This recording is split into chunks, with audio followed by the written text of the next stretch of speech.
ایسے کچھ medical science کی کچھ حقیقتیں ہیں جو اب تک ڈاکٹر حل نہیں کر سکے. مجھے ایک ڈاکٹر نے بتایا کہ جب بچہ ماں کے پیٹ میں ہوتا ہے نا تو ہارٹ بیٹ سے ڈاکٹروں کو اندازہ ہوتا ہے کہ یہ زندہ ہو گیا ہے.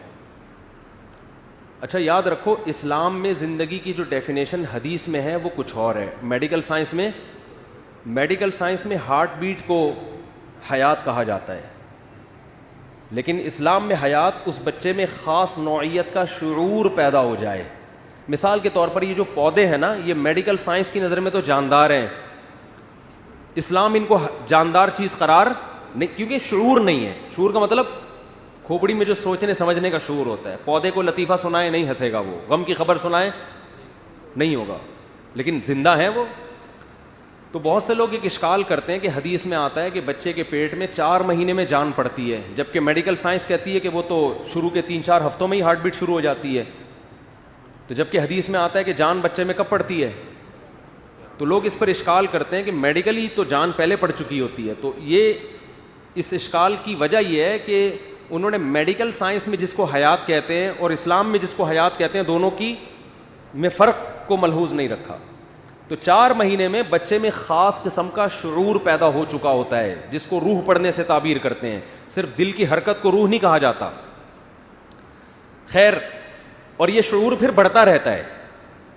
چھوٹا ہوتا ہے تو کم ہوتا ہے شعور, پھر ہوتے ہوتے 40 سال میں یہ شعور انتہا تک پہنچتا ہے, اور پھر واپس کم ہونا شروع ہو جاتا ہے. احساسات پھر واپس کم, جذبات کم ہو جاتے ہیں نا. 40 سال میں 4 شادیوں کی باتوں میں جو مزہ آئے گا وہ 60 سال میں وہ آدمی کہتا ہے پتہ نہیں کس قسم کی باتیں لے کے بیٹھ. مثال بھی اچھی نہیں لگتی ان لوگوں کو. پھر تو ہر چیز میں صرف یہی ٹاپک نہیں, کھانے پینے میں بھی نہیں آئے گا مزہ, چلنے پھر تفریح کرنا, چلنا پھرنا, ہر چیز میں آدمی کہتا ہے آرام سے بیٹھو یار, کیا مذاق بنایا ہوا ہے, ٹھیک ہے نا, بیٹھے رہو آرام سے, ہنسی خوشی زندگی گزارو.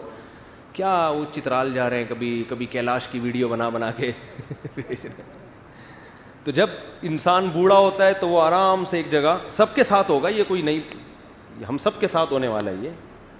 تو شعور بڑھتا چلا جاتا ہے, پھر وہ شعور آہستہ آہستہ کم ہوتا چلا جاتا ہے. تو خیر, میں یہ عرض کر رہا تھا کہ ڈاکٹر یہ کہتے ہیں, میں نے خود ایک ڈاکٹر سے سنا ہے کہ بچہ جب ماں کے پیٹ میں ہوتا ہے تو ہمارا دل جو دھڑکتا ہے نا, یہ دماغ سے کرنٹ جاتا ہے جو دل کو چارج کرتا ہے, جس سے دل کیا ہوتا ہے بھائی, کسی بھی چیز کو موومنٹ کے لیے انرجی تو چاہیے نا. بھائی وہ نیوٹن کا قانون ہے کہ کس کا ہے کہ جو چیز ساکن ہے وہ ہمیشہ کیا رہے گی, ساکن, جب تک کوئی محرک نہ ہو, اور جو متحرک ہے وہ ہمیشہ چلتی رہے گی جب تک آگے کوئی اسپیڈ بریکر نہ ہو. یہ میری اپنی اسٹائل ہے نیوٹن کے قانون کو نیوٹن کا تھا, پتہ نہیں کس کا قانون ہے یہ, نیوٹن کا. اچھا, تو ظاہر ہے دل کو بھی ہلنا ہے نا, تو جب تک کوئی ہلائے گا نہیں دل تھوڑی ہلے گا. تو اس کے لیے قدرت نے کیا رکھا ہے, دماغ کیا کرتا ہے, دل کو چارج. لیکن دماغ کے چارج کرنے کے لیے ضروری ہے کہ دماغ پہلے خود تو اس میں حیات پیدا ہونا, اور وہ بلڈ کے سرکولیشن کے بغیر دماغ میں زندگی پیدا بولو نہیں ہوتی. اور بلڈ کا سرکولیشن ہارٹ بیٹ کے بغیر ممکن نہیں ہے. دل جب تک دھڑکے گا نہیں تو دماغ کرنٹ نہیں پھینکے گا, اور دماغ جب تک کرنٹ نہیں پھینکے گا تو دل دھڑکے گا نہیں. تو میں نے خود ایک ڈاکٹر سے سنا کہ اب تک سائنس اس راز پر مطلع نہیں ہوئی ہے کہ فرسٹ ٹائم دل کیسے دھڑکتا ہے بچے کا, کیونکہ دماغ تو ابھی مردہ ہے. دماغ کیا ہے, وہ تو مردہ ہے ابھی. اگر ہم یہ کہیں کہ دماغ نے کرنٹ بھیجا تو وہ دل کے دھڑکے بغیر بھیج کیسے دیا کرنٹ اس نے, اور اگر دل دھڑک کے کرنٹ بھیجا تو دل دھڑک کیسے گیا کرنٹ بھیجے بغیر.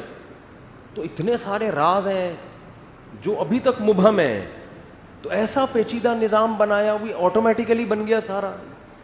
یہ لبرل لوگ جو ایتھیسٹ ہوتے ہیں نا, جو کہتے ہیں ہم کسی نظریے کے پابند نہیں ہیں, آپ پابند ہیں غلط نظریات کے, ٹھیک ہے نا. آپ نے ایک نظریہ پہلے فرض کر لیا ہے اور اب اوٹ پٹانگ کر کے اب دلائل اسی کی طرف آپ کھینچے چلے جا رہے ہیں.